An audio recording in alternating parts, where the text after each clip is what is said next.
Je suis contente qu'on se rencontre aujourd'hui pour venir parler de la réalité de vie de couple ensemble.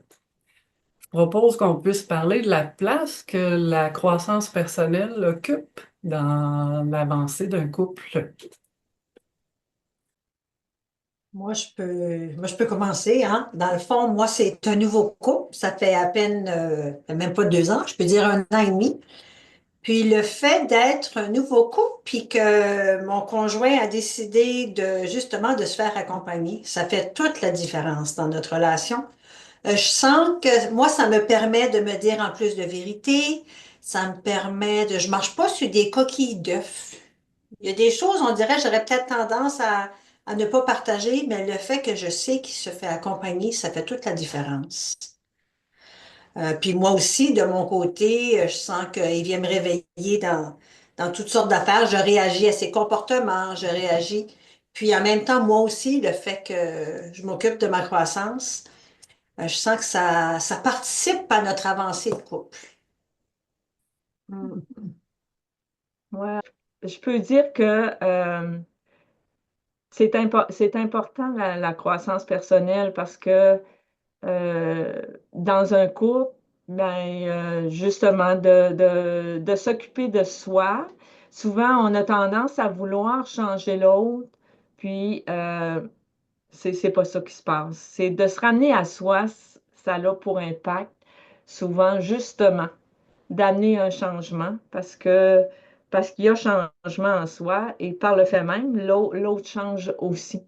Fait que moi, ce que je peux dire, c'est que ça a été précieux parce que ça l'a amené de l'harmonie dans le couple. Puis en même temps, ben, c'est un peu normal qu'il y ait des que ça bouscule un peu, que c'est normal qu'on change, c'est normal que donc ça bouscule. Mais le fait que le lien est là, qu'on est bien ensemble, fait que c'est constructeur pour le couple.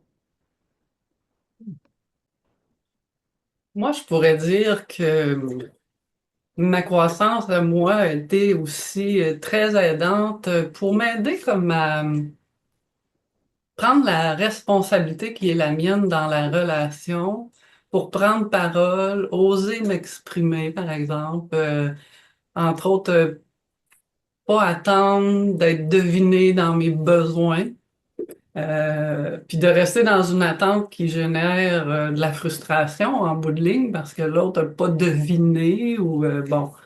Alors, j'ai senti que moi, j'avais à prendre cette responsabilité-là, premièrement, d'identifier mes besoins, d'être à l'écoute de ça.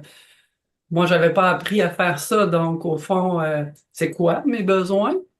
Euh, Oser le reconnaître pour moi-même d'abord, puis ensuite de prendre la responsabilité de l'exprimer dans la relation. Puis pour moi, ça s'arrête pas là non plus. C'est oser avancer dans, oui, l'expression de mes besoins à mon conjoint, mais c'est aussi écouter comment lui, il reçoit ça, quel écho ça fait en lui, puis de développer ensemble une façon d'entendre nos besoins respectifs pour essayer d'avancer ensemble, hein. Qu'est-ce qui est recevable? Bon, si l'autre ne peut pas répondre à notre besoin, ben c'est encore moi qui est responsable de ce besoin-là. Hein, je peux pas exiger à l'autre de répondre à mes besoins, donc je vais m'occuper de ça comment? Ce besoin-là qui est peut-être pas répondu au moment où je le veux ou de la façon dont je le veux. On est deux personnes différentes, donc on n'a pas les mêmes besoins au même moment, 24 heures sur 24, là.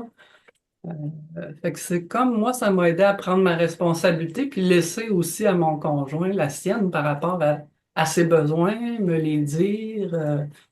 Donc, quand ça c'est nommé, on peut avancer ensemble, là.